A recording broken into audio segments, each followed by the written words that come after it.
Hello, my name is Caruzzo. I'm in year 11 and I go to Balota High School in Poreč in Croatia. I have chosen the day in the history of the Roman Empire that represents such a huge crossroad in the treatment of Christian religion, which from being persecuted with the numerous martyrdoms of its members subsequently tolerated, became a promoted and better organized religion. From the day of the conclusions of the Council of Nicaea, the Christian religion has embarked on a path that will unmistakably lead to becoming the official state religion, with an appropriate dose of intolerance towards all other religious views that do not conform to the established rules. The persecution of Christians in the Roman Empire occurs sporadically throughout the century, beginning in the first with the persecution under the crazy Emperor Nero, but continued under Emperor Trajanus, Marcus Aurelius, Decius. The Diocletianic Great Persecution was the last and the most severe persecution of Christians in the Roman Empire. The persecution ended under Augustus Galerius, who issued the Edict of Serdica and died shortly after.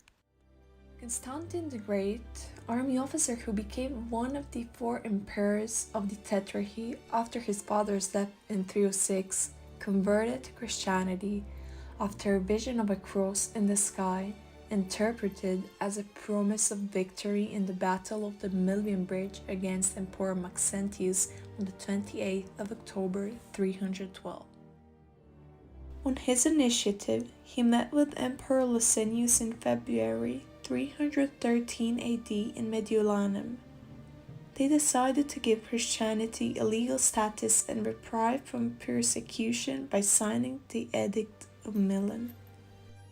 Diocletian established the Tetrarchy, a 4-part division of the empire, creating multiple leaders located in multiple locations with significant power, and reorganized the territory and the army. Before Diocletian, Roman Empire was insufficiently surveilled and administered. An empire with a population from 40 to 50 million had only one administrator per 10,000 citizens. In this situation, the Christian religion was spreading throughout the empire with even more intensity after persecutions. In the same time, in the area of Alexandria, second biggest city in the Roman Empire, Presbyter Arius attracted a large following with his rational concept explaining the relation between God, Jesus Christ, and Holy Spirit. He publicized his point of view through his poetic work Thalia. He entered in conflict with the Bishop of Alexandria, who tried to explain to him the concept of God who's equal of the same substance of the Father. Arius refused to renounce to his beliefs, which were enthusiastically accepted by his followers. Alexander of Alexandria, the bishop assisted by his deacon Athanasius, convoked the Senate of Eastern bishops, during which they exiled Arius from Alexandria. The Arian concept spread all over the empire, becoming a problem for the unity of the church. In the meantime, Constantine became the only emperor of the Roman Empire after the victory in the Civil War. Preoccupied for the unity of the church that could help him to control the empire, he listened to his counselor, Bishop Eusebius, Arius' friend, and convoked the First Ecumenical Council to be held in his imperial palace in Nicaea. In the city of Nicaea, the month of June 325, he invited 1,800 bishops. On the 19th of June 325, out of the 1,800 bishops invited, only about 300 came in the imperial palace where the council was held. This was the first and one of the most significant ecumenical councils of the Christian Church. Athanasius, the chief deacon, assistant to Bishop Alexander of Alexandria, was the main and winning opposition to Arius.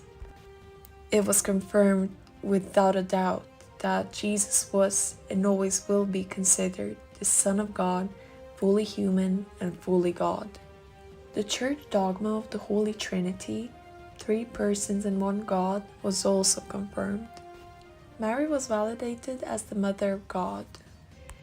The canon of the New Testament was compiled, the 27 books we currently have. The council condemned Arius, the hugely popular presbyter, and incorporated the word homoousios into a creed to signify the equality of the Son with the Father. Arius' teachings were declared as heretical. All but 2 bishops signed the creed, though some were hesitant. The emperor then exiled Arius and 2 other heretical bishops to Illyricum and decided that Arius' books and papers must be burned. The Emperor Constantine used Christianity to unify church and state. He hoped that Christianity could be helpful to unify the subjects of his empire.